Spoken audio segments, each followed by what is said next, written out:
Are you having a hard time figuring out what to get Dad for Father's Day? Shop now at sportshistorynetwork.com/row1 and save 15% off your order when you check out Row 1 Brand's Vintage Sports Pictorium Gallery. They have America's best sports art. With over 7,200 historic sports prints, you're assured to find something unique for Dad this Father's Day. If he's an NFL buff, check out the 1963 vintage NFL helmet poster. Shop now at sportshistorynetwork.com/row1.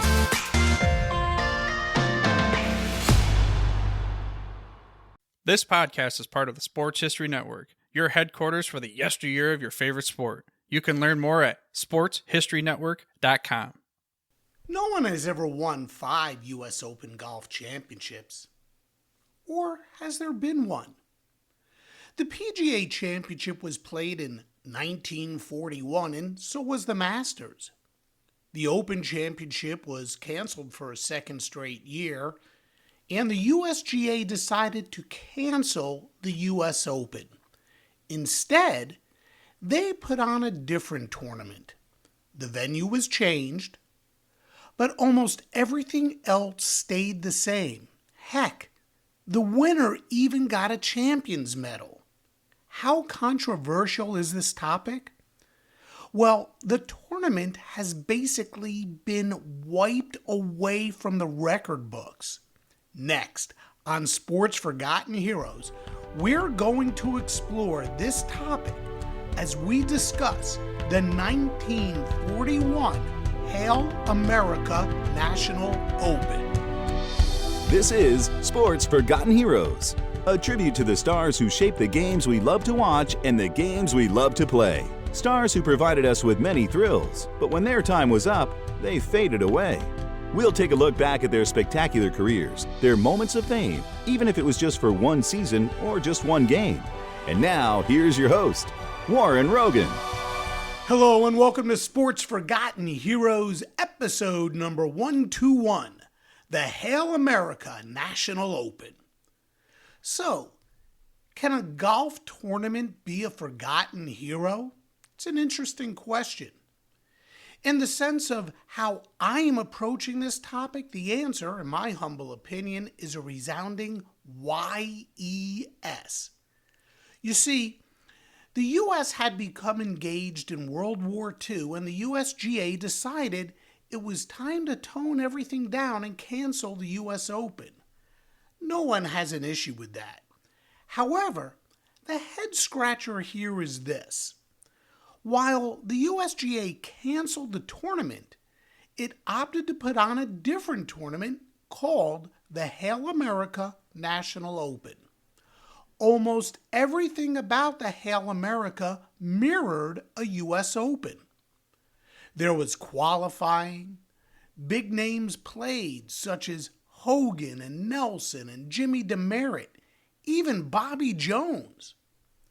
The venue was changed from Interlachen in Minnesota to Ridgemoor Country Club just outside of Chicago. Now, certainly, Ridgemoor did not play as hard as Interlachen. That's really where the differences ended. Oh, the U.S. Open Championship trophy was not awarded, but a medal replicating the medal for winning the U.S. Open was handed out. So while Willie Anderson, Bobby Jones, and Jack Nicklaus have each won the U.S. Open a record 4 times, the question many golf fans have is this. Ben Hogan also won it a record 4 times, 1948, 1950, 1951, and he won it the 4th time in his incredible run in 1953. But should Hogan top the list with 5 U.S. Open victories because he also won the Hale America in 1941? Joining me today on Sports Forgotten Heroes to discuss the Hale America National Open and whether or not it should be counted as a U.S. Open is Peter May, who is covering the 2022 U.S. Open for the New York Times. Peter is also the author of the book, The Open Question. This book explores the topic, answers questions, and proposes new questions about this forgotten tournament that I challenge everyone listening today to go ahead and research. You will find so little about it. It's as if the USGA doesn't want you to know anything more about the Hale America National Open. Okay, as always, before we start the show, I want to let you all know that Sports Forgotten Heroes is a proud member of the Sports History Network. This is a conglomerate of many different types of sports history podcasts. Check it out. There's something for everyone at sportshistorynetwork.com. Also, please visit sportsfh.com. Here I have more information about the forgotten heroes I talk about. Again, that's sportsfh.com. You can also see a calendar of upcoming episodes, and please send me an email and let me know how I'm doing. Suggest a topic for a future podcast or submit a question. Send your email to sportsfh.info@gmail.com. That's sportsfh.info@gmail.com. Hey, don't forget to subscribe to Sports Forgotten Heroes and to give the podcast a like. Follow Sports Forgotten Heroes on Twitter @SportsFHeroes and look for the Sports Forgotten Heroes page on Facebook. As always, thanks for all of your support. Okay, let's get into today's show with my guest, Peter May.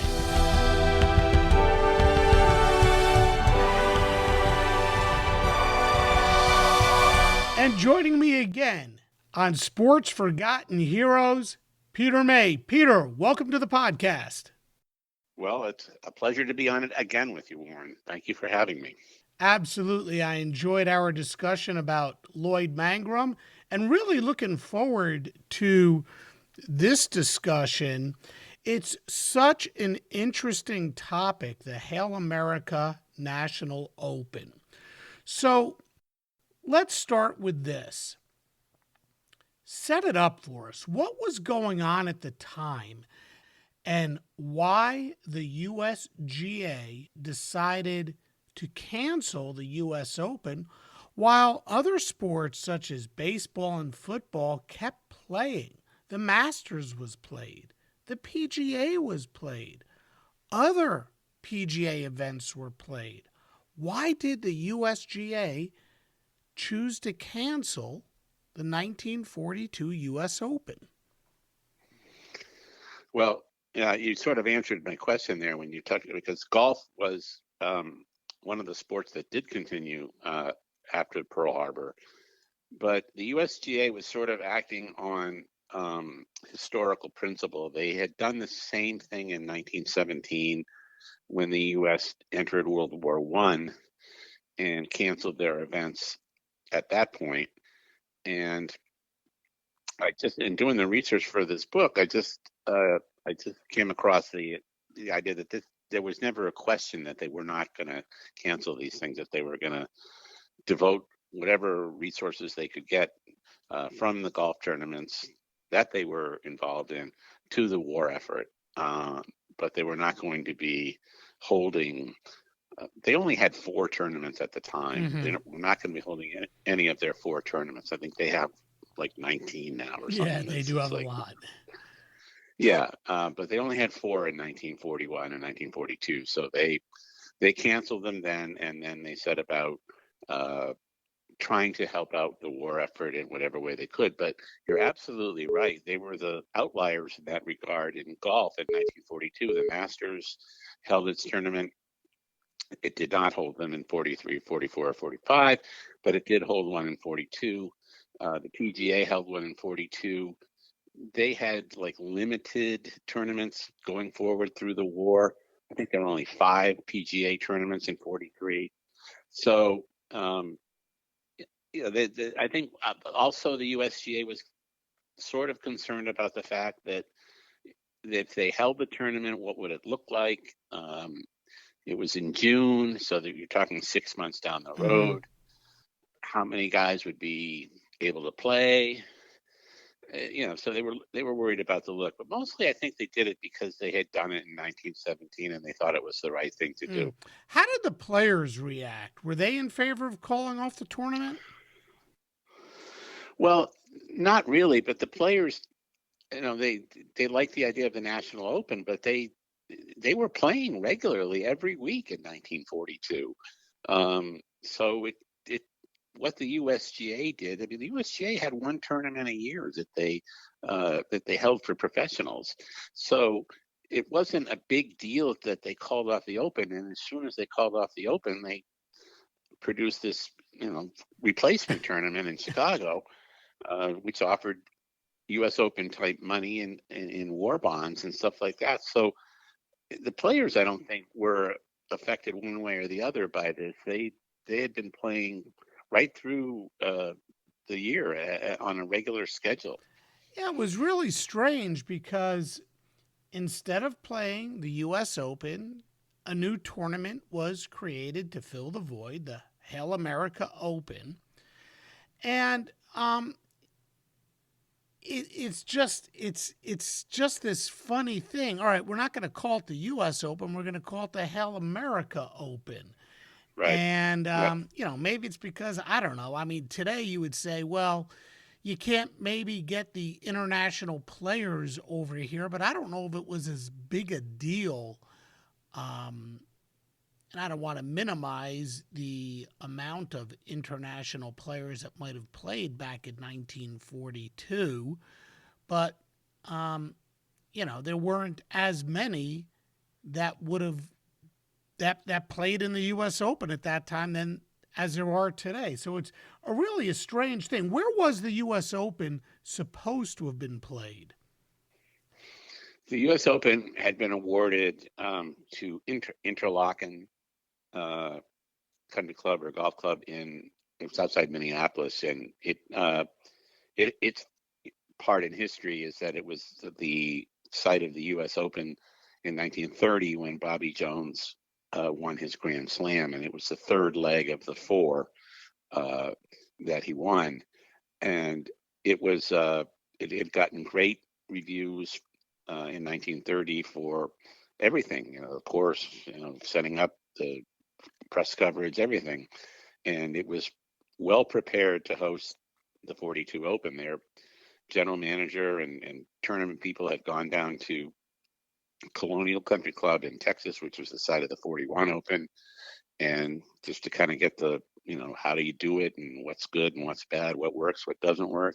So they were fully prepared to host it. And the irony is that they, in January of 1942, they were told, no tournament this year. But they were given a chance to have the tournament once the USGA decided to resume them, and eventually they just decided they didn't want to do it. So they never had another U.S. Open there. They've had other tournaments there, but they've not had a U.S. Open. Right. So Interlachen never got the U.S. Open back, and I'm guessing that was by their choice, their being Interlachen. Yes, it was. So, and just to confirm again, the USGA is the organization that ran the Hale America Open, correct? They were one of the three sponsors of the tournament. Yes. So, all right. So where did the Hale America Open get played? It was played in Chicago at a fairly nondescript golf course called Ridgemoor Country Club, which never hosted a USGA event to that point and never has hosted one since, but stepped up in the middle of the war and said, we can do it, mainly because the people that were promoting the Hale America and wanted to play the Hale America were Chicago guys. The USGA briefly, but not really all that seriously, thought about playing the Hale America at Interlachen in 1942. But the people who were behind the scenes of the Hale America, who wanted to stage this tournament, argued successfully that it should be in Chicago because Chicago was a major, communication center. It was a major transportation center. It would be easier for people to get in and get out of Chicago. Because again, remember, we're at war now, so a lot of things that you took for granted in June of 1941 were not going to be available in June of 1942. Mm-hmm. So how was the tournament organized? Who was eligible to play?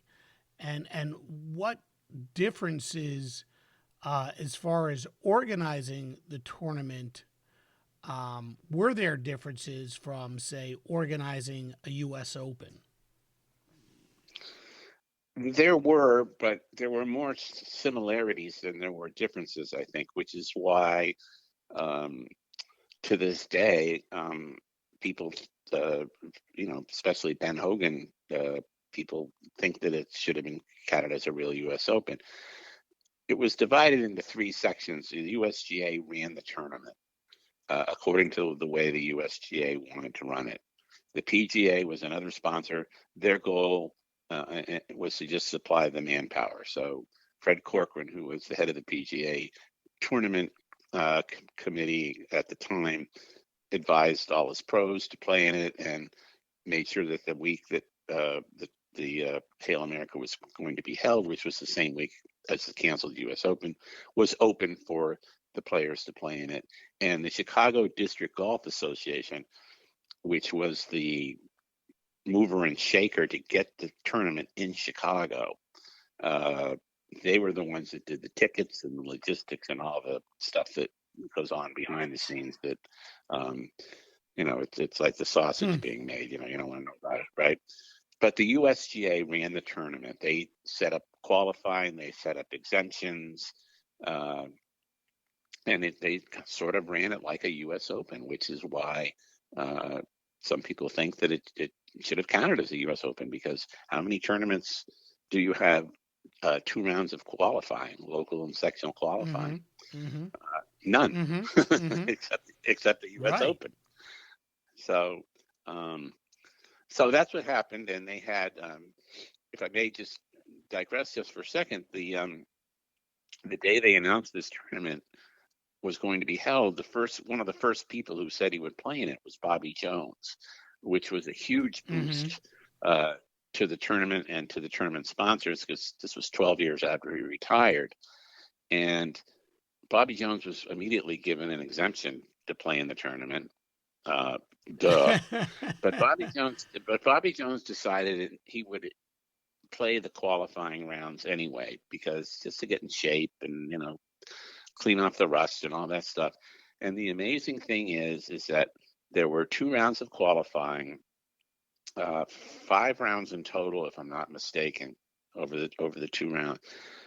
Bobby Jones had the best cumulative score of anybody in the country. Wow.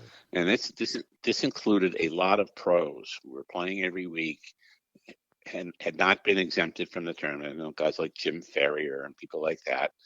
And they had to qualify. And they did qualify, but nobody beat Bobby Jones's scores over the two qualifying things, which is amazing, because he hadn't played competitively in 12 years, Right. and he was 40 years old, and he was going into the Army immediately after the tournament ended, so his mind wasn't fully on golf, and it was an amazing story, and people thought that might make him a factor in the tournament. He wasn't, but he lent his name and his prestige to the tournament, and that was a big thing because they raised a lot of money for the war effort. So Jones winds up playing. What about other well-known golfers of the day? Hogan, Nelson, Snead, Lloyd Mangrum, Craig Wood. Did any of the well-known golfers from that time period skip the Hale America? Yes. The field was pretty strong. The only major player that didn't go in was Snead, because he had just been inducted into the Navy or joined the Navy. I guess you joined the Navy, don't you? So he had just gone into the Navy. The month before the Hale America, they had the 1942 PGA in New Jersey, and Snead had won that tournament. Back then it was match play. I think he beat Joe Ternisa, but he was going into the Navy. But I think from the research I did, it was pretty iffy as to whether Snead could have gotten a service pass to go play in the Hale America. I think he could have. I think everybody would have agreed that he would have been more useful to the war effort, raising money playing golf than going to Norfolk, Virginia, and hoisting cables or whatever we was doing down there. So, but he did not play. But the top level players did play, and the thing you have to realize back then, Warren, is that it was a very, very top heavy tour in terms of winners. It's not like it is today, where if a guy wins twice, you think it's like the greatest thing in the world. I mean, I think there were 15 tournaments prior to the Hale America in 1942. As I said, they played a regular schedule in 1942. There were 15 tournaments. And I think Hogan, Snead, Nelson, and Mangrum won 11 of them. So, and Hogan, Mangrum, and Nelson were all in the tournament, as was Craig Wood. You mentioned him, the defending champion. There were a couple of guys, I like to say now, they were the Webb Simpsons of the time, that didn't play. But the top level players who more often than not won tournaments were the guys that showed up, with the exception of Sam Snead. So, if all these guys, with the exception of Snead, still came out to play, again, I have to ask, what was the point in canceling the U.S. Open? It's hard to register. I know. I mean, I think one of the people who was pretty upset about that was Gene Sarazen, who had won a couple of U.S. Opens, but he was no longer really a factor. He was more of a player in the 20s and the 30s, but he was very, very opposed to the USGA canceling the Open. He couldn't figure out why they did it. You're going to play this tournament anyway. Why not? What's the difference? And but I think it just goes back to the organization's belief that,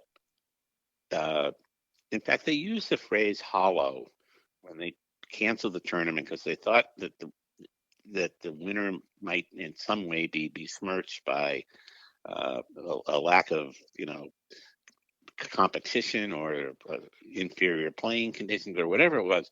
They just didn't want to be there during the war.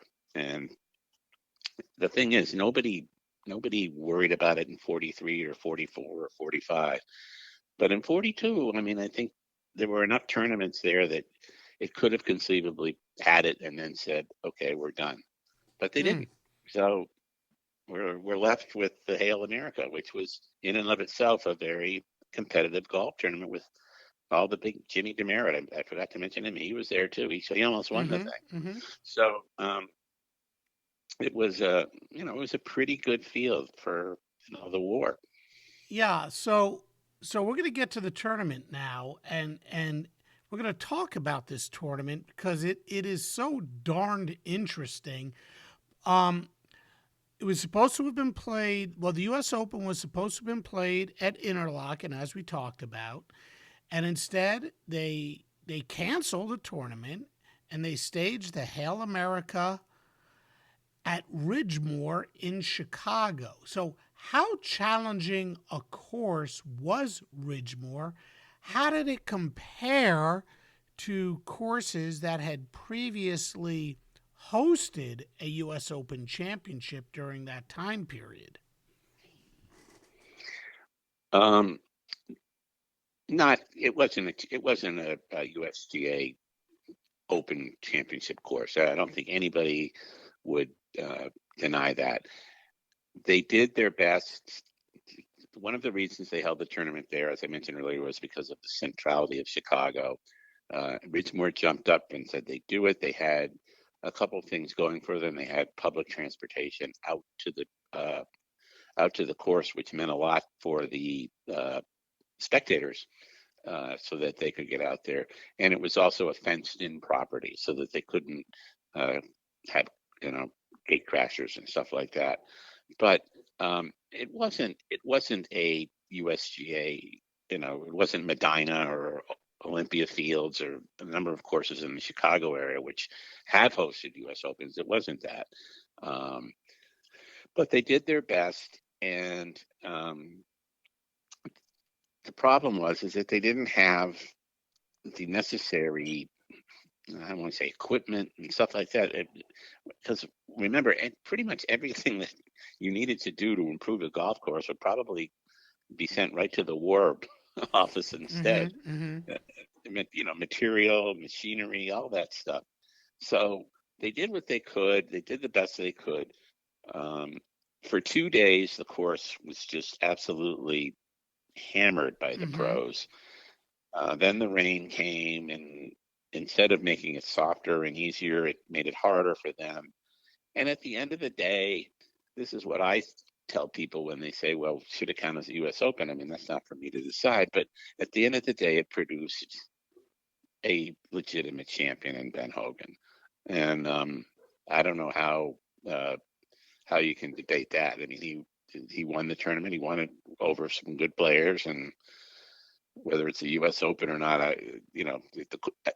think the fallback is just the course. It just wasn't, it wasn't Oakland. It wasn't any of the tough courses that the guys were used to playing. And the scores reflected that. Hogan won with, I believe it was 17 under par, 271, which included a 62 in the second round. So I think that's the fallback. They're never going to change it. And I think they're going to say, well, it wasn't really a U.S. Open course. Yeah, I mean, and you talk about Hogan's 10 under 62 in the second round. What can you tell us about that round and how it compares to other low and record-breaking rounds in USGA history? Well, I can start by saying no one has ever shot a 62 in a U.S. Open. There's only been one 62 in any of the four major tournaments, and that was by the immortal Brandon Grace. So, but that round, Hogan was very disappointed after his opening round. He shot even par 72, which was way down the leaderboard. The leaders had the two leaders had shot 65s, and it was way down the leaderboard. He was very upset. When I did an interview with the Golf Channel for this book, they asked me, what did I learn about Ben Hogan? And I said, well, I learned one thing. He whiffed a shot on the first round, and he actually did. He was on the 17th hole. He had a bad drive. He tried to kind of punch it out into the fairway left-handed, and he whiffed on the shot. He took a 6. Wow. Which was a double bogey, and finished with an even par 72. So he was not happy. And he came back the next day, 2 hours before his tee time. Big surprise, right? And he started out birdie eagle, and he ended up with 8 birdies, an eagle, and the 10 under par 62. Wow. Which, believe it or not, was still not enough to give him the second round lead. So, but that was quite a round. His playing partners were, I think, Tommy Armour and Jock Hutchison, and they both were like marveled at just the precision that he had on that day. I mean, everything was working for him. What did he have to say about that round? And you mentioned, his playing partners from the day. What did his peers think about that round? Well, Hogan himself, it's funny when you read the coverage of the tournament, it's not like it is now. They didn't bring the guys into the press room and talk about the round and go over the shots and stuff like that. And the only meaningful quote that I could ever find from Hogan after that round was, well, if I shoot 62 the next 2 days, maybe I'll end up in the money. That was vintage Hogan. Yeah. That's vintage Ben. That's like his Jay Leno moment, right? And so that's about all I could all I could find. He did talk to Grantland Rice, I believe it was, after the round, and he, again, this is typical Hogan. He shot a 62. He bemoaned the fact that he missed two putts that inside of 10 feet, which would have given him a 60. And he putted very well in that round. And as you know about Hogan, putting was never one of his favorite things. He always said that it even shouldn't be a part of the game. Yeah, he never practiced it. He always practiced hitting his irons and his woods. He rarely practiced his putting. He wasn't crazy about it, but he putted extremely well on this day. And but when he got in, he said, I missed two putts. I should have shot a 60." So there you go. But that was it, and it remains. I mean, it's he had shot a 62. I think it was the year before in a tournament, but there hadn't been many 62s on what was that, a very fledgling PGA tour. Mm-hmm. Mm-hmm. So the USGA runs, I guess, the playing side, the course side of this tournament. Right. Ben goes out and he shoots a 10 under 62. Why do you suppose this round gets such little recognition when talking about USGA events? Heck, it's barely a footnote. That's why I wrote the book. You're absolutely right. I mean, the tournament itself, it got mentioned very briefly in the USGA record books for a few years, and then it got, like the Trotsky years in Russia, just got erased, and no reference to them. And the same thing happened with the 62, and that's how I explain this in the book. That's how I got interested in this tournament. I had not been aware of it until Dan Jenkins, who of course was Ben's friend, one of the great golf writers and a very big Hogan guy, had followed. I don't know. I think it was Justin Thomas or something was shooting looking like he was going to shoot a 63.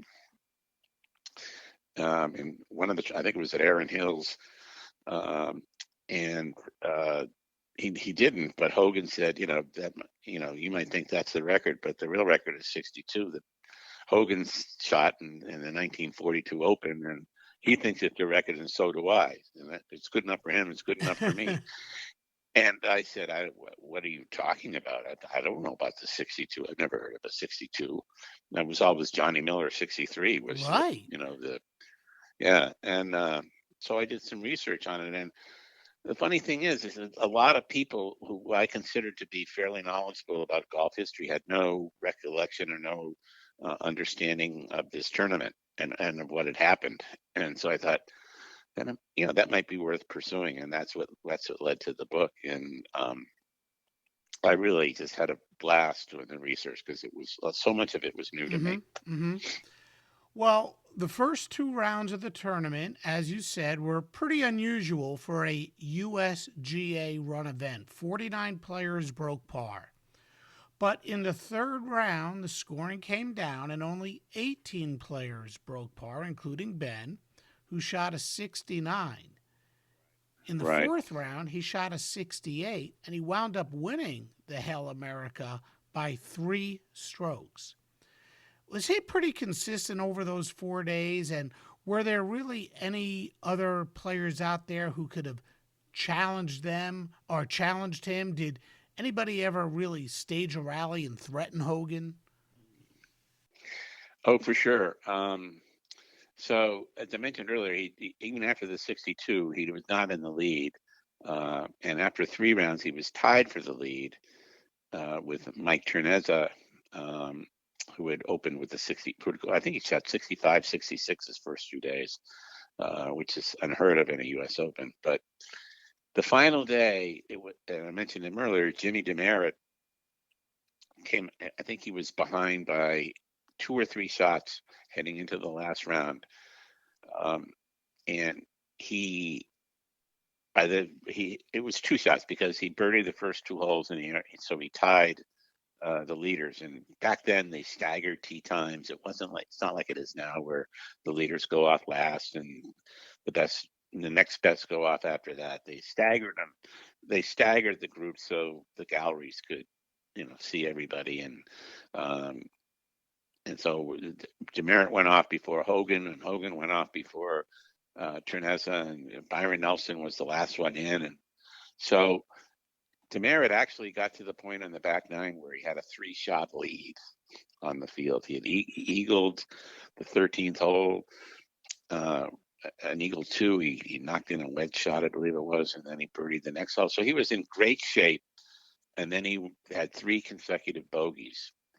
And while he was making those bogeys, Hogan was picking up birdies on 2 holes. It was basically a 5-shot swing. And that was the end for Demaret. The writers at the time said that, yes, Hogan won it, but Demaret kind of, deserves credit for giving it to him because he was in great shape after I won 14 holes on Sunday, but he just couldn't close it. So, yes, to answer your question, Jimmy Demaret really had the tournament in his grip and lost it. And Hogan took advantage of it, as Hogan did. He played very steady golf. Like you said, he shot 68 and ended up winning by a comfortable margin. Okay, now the fun starts. At this point in his career, 1942, Ben Hogan had not won an official major. What we call major tournaments, the Masters, the U.S. Open, the Open Championship, and the PGA Championship. And we wouldn't see Hogan win a major until I believe it was 1946 when he won the PGA. So where did the term major championship come from, and when did it really become a thing? Yeah, that's a good question, and it's something that the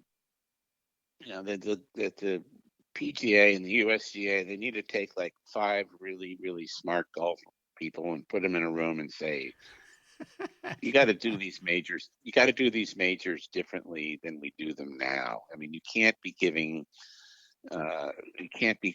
holding back British Opens from Ben Hogan and those guys because they never played in that tournament. I mean, Hogan went over once, and he won it that year, and he won. Right, and that's the crazy thing about this, Peter. Is 1953 he wins the Masters, he wins the U.S. Open, and he wins the Open Championship. He couldn't. It was actually physically impossible to play in the PGA, let alone win it. Right? It was impossible because the end of the PGA overlapped with the beginning of the Open Championship, the British Open. So you couldn't be in 2 places on opposite sides of the world at the same time. So this whole thing about majors and being able to win all 4 in 1 year was virtually impossible. When did the term major come around? The popular theory is, I mean, it was just to digress for a second, like Bobby Jones won 4 majors, but then back then the majors were the U.S. Open, the British Open, the U.S. Amateur, and the British Amateur. Those were the 4 major tournaments. The Masters had yet to, had yet to be born, and the PGA was a tournament that was open only to professionals. So I don't know. That's how they determined the majors back then. I don't know why the PGA wasn't a major and the British Amateur was, for instance. I don't understand that. But that's when Bobby Jones won the Grand Slam in 1930. Those were the tournaments that he won. And then, the popular belief is that the current 4 tournament major thing came into being in 1960 when Palmer won the Masters, and then he followed that up with a win at the U.S. Open, and they kind of created this thing. He and a sports writer from Pittsburgh and Mark McCormick, his kind of guru, agent, said, well, because we're in the British Open, that's 3, and then PGA would be 4. We were a Grand Slam. Not many people talked about the Grand Slam until then, and since then, of course, that's sort of been chiseled into our golf brains. But back when those guys played, they considered the Western Open to be. Mm-hmm. I'm not sure if they even used the term major back then, but they met the Western Open was considered to be a major tournament. The North and South was considered to be a major tournament. The British Open was not considered to be a major tournament because nobody went to it, because you'd have to take a boat over, and you'd have to take a boat back, and you have to qualify, and so you're losing 3 weeks of income for not a lot of money, and why bother? So it's not fair to those guys to hold them up to the same major qualifications that we're holding the guys up to now, because really the British Open was it might have been a bucket list thing, but it was not a regular thing. And as you noted earlier, at times it even conflicted with the PGA schedule-wise. There wasn't any coordination at that point between the PGA and the R&A in terms of, let's make sure the British Open is played in a week where there are no PGA tournaments. So, because you couldn't do it in a week back then. You had to get over and you had to get back, and you had to qualify back then. So it was a non-starter for a lot of guys. And Bobby Jones went over there mostly when the Walker Cup was played, so that the USGA would pay his way. He's no dummy. Peter, as I went through all these different points in your book, is as far as how a U.S. Open is played, and the differences, if there were differences between a U.S. Open and the Hale America Open. Oh, yes, for sure. Your book, The Open Question, covers some of that. What about the format of the Hale versus the U.S. Open? Was there a difference? Tell us about the difference in format and how it was played. There were a number of differences. The first being that it was a 4-day tournament and not a 3-day tournament. The USGA back then held the Open in 3 days with 36 holes on Saturday, and that was kind of their Darwinian, test to the U.S. Open, survival.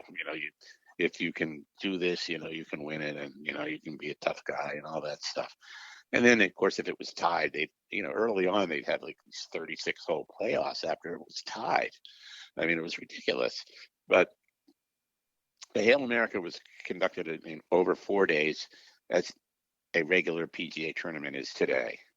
So that was a difference.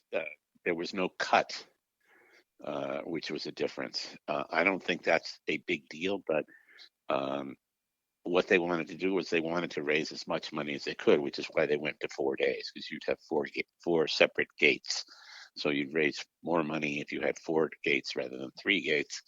And if you happen to have someone like Bobby Jones, who wasn't in contention but was still playing, he would be a draw. Who might not have made the cut, he would still be playing on the weekend, and that was great. And as a matter of fact, Jones played with Hogan both Saturday and Sunday, even though they were nowhere near each other in the on the score list. Hogan was up near the lead and Jones was not, but they played together, and that's going to get people to watch it and people to pay to come and so forth and so on. So those were the two major differences in terms of format.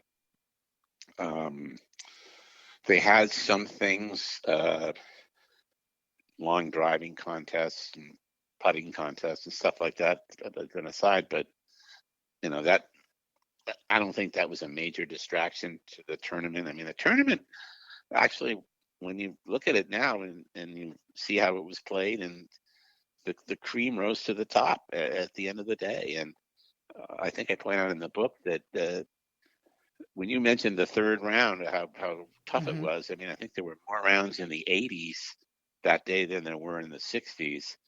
And by the end of 4 rounds, you had fewer players under par than were under par at Erin Hills or at Pebble Mm-hmm. Beach a couple of years ago, when Gary Woodland won.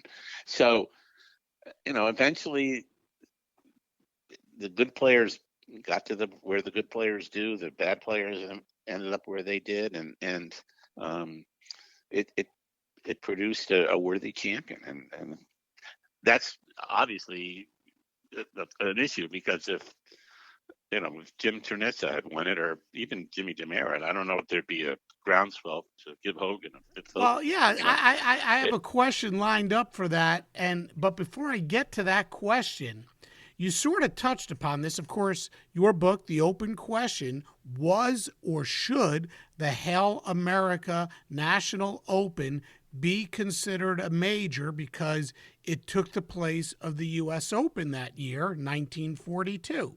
And without a doubt, Right. Ridgemoor certainly played easier than just about any U.S. Open course, especially up to that point in time. But since then, and again, you sort of alluded to this, there have been a few U.S. Opens where scoring went pretty darn low. So should that be factored in? Why or why not? Well, I think it should. I mean, and not only is it the scoring, is that you've had U.S. Opens at courses where, to be charitable, the conditions were not great. I mean, the gold standard for that is Hazeltine in 1970. It was a basic cow pasture, and the players hated it and bitched about it and said all kinds of nasty things about it. But they held the tournament there, and Tony Jacklin won it, and no one's disputing his championship. But the course itself was just absolutely hammered by the pros. And I remember watching just a few years ago when Jordan Spieth won at Chambers Bay. I looked at that course, and the guys couldn't putt on the greens, for one thing. They were like crazy bad. And I always look at these, when I watch a U.S. Open, I think, God, I'd love to play that course sometime. I never had that feeling about Chambers Bay. It did nothing for me, but there was a lot of criticism about the greens. So the idea that the conditions weren't great and it wasn't set up, those are all valid, but not every year do they play at Oakmont or Oakland Hills or wherever. There have been times when the courses have not been so great, and the scoring was ridiculously low for the time. But as I noted in the book, Hogan's 62 would still stand, but I think his 271 I think was eclipsed by McIlroy at Congressional. So I mean, I just think there's the scoring part of it. I don't think that's an issue. Everybody plays the same course, and you see what happens at the end of 4 rounds. Yep, absolutely. It's like in baseball. Well, look, you haven't played anybody. You play who's on the schedule, and ultimately every team comes around and plays the same schedule, right? And these players all played the same golf course, and it just turns out that Ben Hogan won it. So what about the players themselves years later, or even at that time? What did they have to say about it being or not being a major? What did they think? I don't think very few of them, considered the Hale America to be a de facto substitute for the U.S. Open. That came along a little bit later, and I think Hogan had a part in doing that. But at the time, it was the newspaper writers at the time were calling it a major, and Hogan's first, national triumph and stuff like that.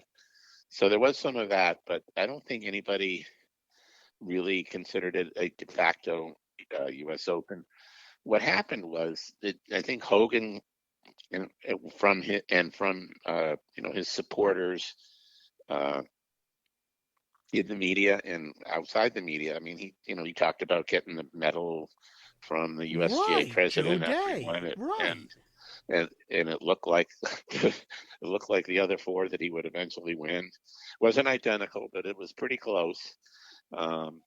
So I think that just one thing led to another, and if people look back on the tournament and they see the USGA's fingerprints are all over it. One thing we didn't mention was that they also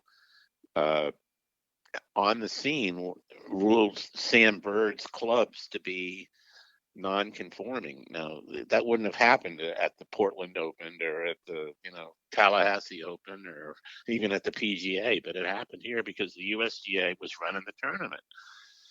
So Sam Bird had to go out and borrow a set of clubs from one of the members and play, and he played pretty well because he was a good golfer. But that just shows that the USGA was involved in this tournament. Yeah. Like they would be in a U.S. Open. So I think you can make a case either way. My feeling when people ask me about this is that the only decision that matters is the decision of the USGA. And they have determined that it's not going to be recognized as a U.S. Open. So we have to live with that. But I also say, well, Hogan thought it was. And, I'm at the end of the day, that's a pretty strong affirmation in my mind. I mean, if he thought it should have counted, I think you have to give weight to that. Right, too. especially later in life, he considered it a major. Yes. So let's so touch a little bit more upon the medal that he was given for winning and what Joe Day, the USGA president, had to say about it being a major. He was given the medal. They had cast the medal already for the 42 Open, thinking that they would give it to the 42 Open champion at Interlachen. And when that didn't happen, they kept the medal, but they just changed the writing on the back of the medal to say that it was the Hale America, not a U.S. Open. But if you look at the front of it, it's pretty much the same as the other ones that Hogan would eventually win. It's not identical, but you have to be pretty sharp-eyed to pick out the difference. So when he was always asked about it, and this is funny when you read about Hogan and how he was asked about this, the medals were a huge part of it for him. He would always say, well, I've got 5 medals that look the same. So that tells me I've won 5 U.S. Opens. And he was also a little bit bitter that the 42 Masters winner was acknowledged as a major champion. He lost in a playoff that year to Byron Nelson, so he was doubly bitter about that. He was and the PGA champion. Sam Steed was recognized that year as well. So why not the U.S. Open? That's what he's thinking. I won a tournament. It was staged like a U.S. Open at qualifying rounds, at second round qualifying rounds. They ran it like a U.S. Open, but it's not a U.S. Open. So, and what about Joe Day? Well, Joe Day. I'm sorry. I think that's how we pronounce it. It might be Day, but I think it's Day. He is, obviously he's not around anymore, but he was quoted many times as saying he would have loved to have given this championship to Ben Hogan, but he just didn't think that it merited a U.S. Open, and he went back to the course. He said the course was just not U.S. Open standard. We didn't have a chance to get it toughened up. The U.S. Open is famous for what? Fast greens, slim fairways, and heavy rough. And Ridgemoor did not really have any of those. So he falls back on the course wasn't in U.S. Open shape, and we can't do it. But that's one of the arguments we just went over with Hazeltine and Aaron Hills and Chambers Bay, that the courses are not always in great shape for the U.S. Open, and this one, Ridgemoor gets a bad rap. They stepped up at a time when nobody else did, and they said, "We'll do it. We'll run it." And they staged a good tournament. There was the players themselves had no complaints about the course and the course conditions. Maybe because they played well, but there weren't any complaints about the course. Well, Sports Forgotten Heroes is a podcast about, forgotten teams, forgotten players, guys who played second fiddle, who probably had, they were overshadowed by Babe Ruth and Jim Brown, but still had a Hall of Fame career. They weren't as flamboyant. Maybe their name wasn't in the news as much. And this tournament sort of qualifies in that kind of light. And here's where the argument of is it a major or is it not a major gets really foggy for me. Obviously, I have to do a lot of research to prepare for my podcast.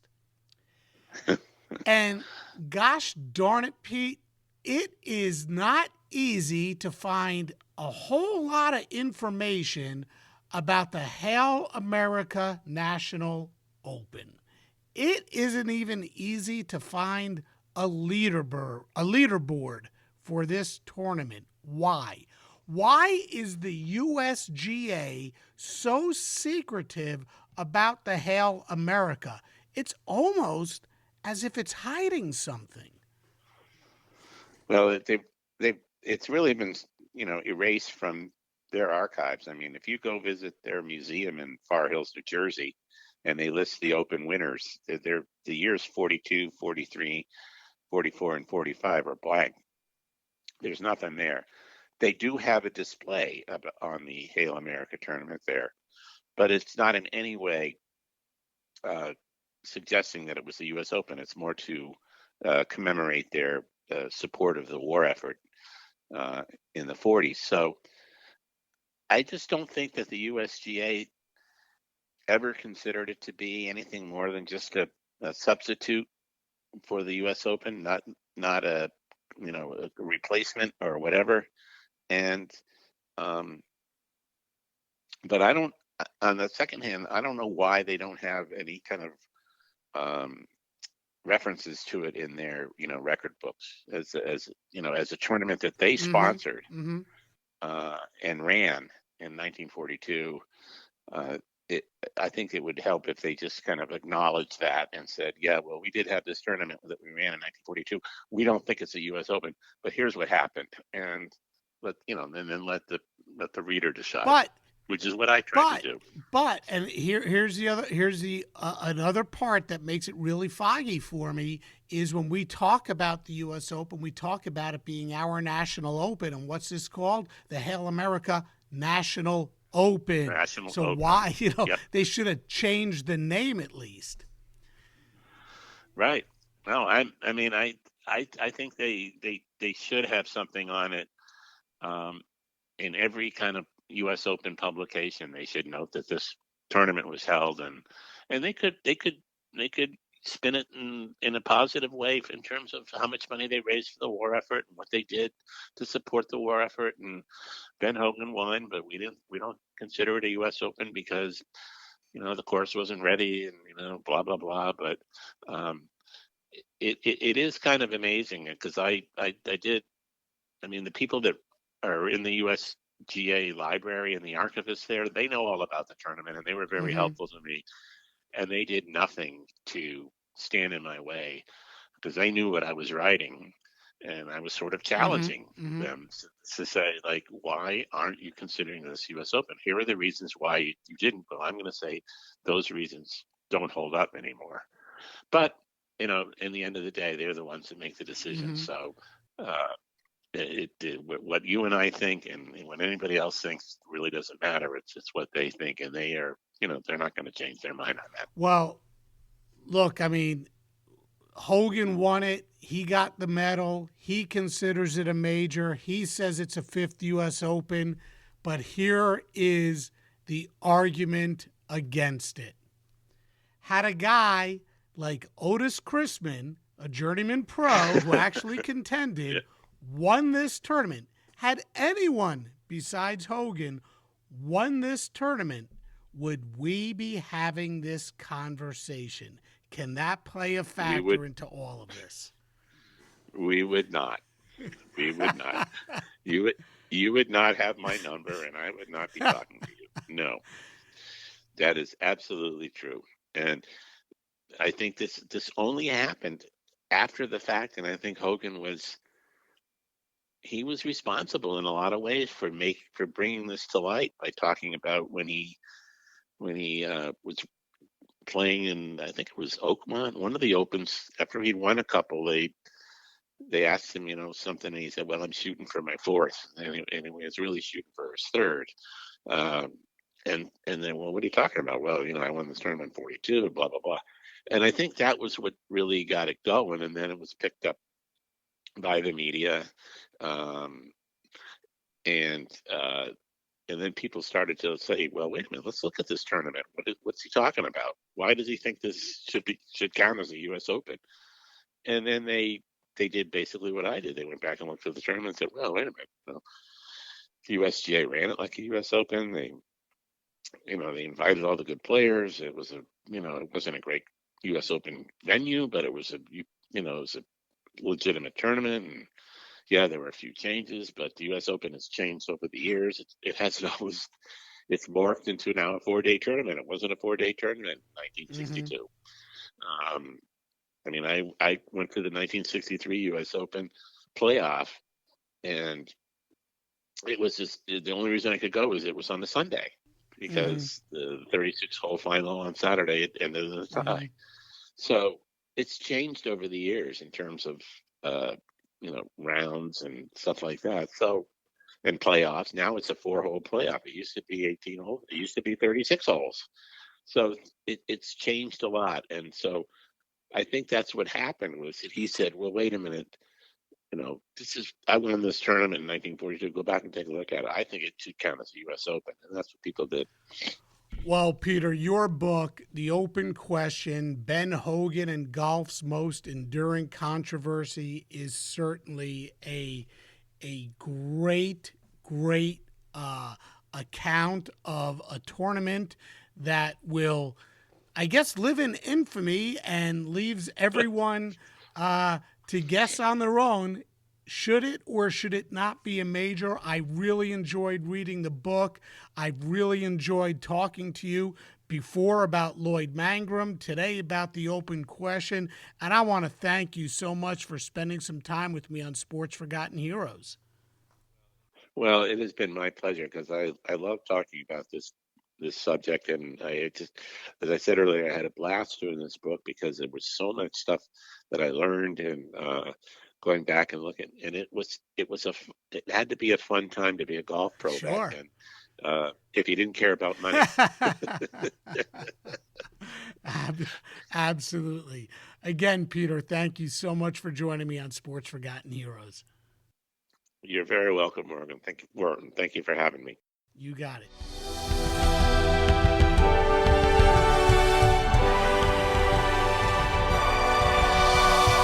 So how do you answer the question? Should Ben Hogan be credited with a 5th U.S. Open championship? There are several questions like this throughout sports and sports history. I don't know if you can answer it. It's what makes sports so great. The debates, barroom discussions, books, articles, blogs, and podcasts like this kind of stuff to ponder. My head scratcher again is this. If you're going to put on a tournament and you change the name and venue, does that disqualify it from what it was originally intended to be? I guess it's a question for debate, and one that we will be asking for years and years to come. In the meantime, thank you again to my guest, Peter May, for joining me on Sports Forgotten Heroes to talk about the Hale America National Open and the mysteries surrounding it. Peter sure knows his stuff, and I thought we had a great conversation about the Hale America National Open. Of course, the question remains, Should Ben Hogan be credited with 5 U.S. Open championships? Guess that's a question only the USGA will ever be able to answer. Hey, thanks to all of you for listening, and I'll see you next time on Sports Forgotten Heroes.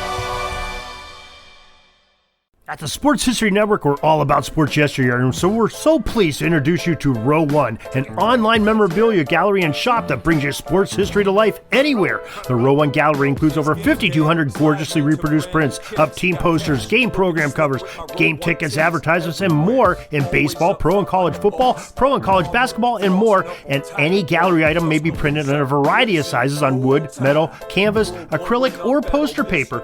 And in Row One shop, check out the thousands more of unique items with the retro and historical designs dating back to 1876, including t-shirts, long sleeve shirts, phone cases, mugs, blankets, pillows, towels, and even shower curtains. Go to sportshistorynetwork.com, ROW1, for access to the full Row One catalog and for gallery prints and gift items, plus get a 15% discount off all prints on the Row One Pictorium Gallery with coupon code SHN15. Follow the link on the show notes.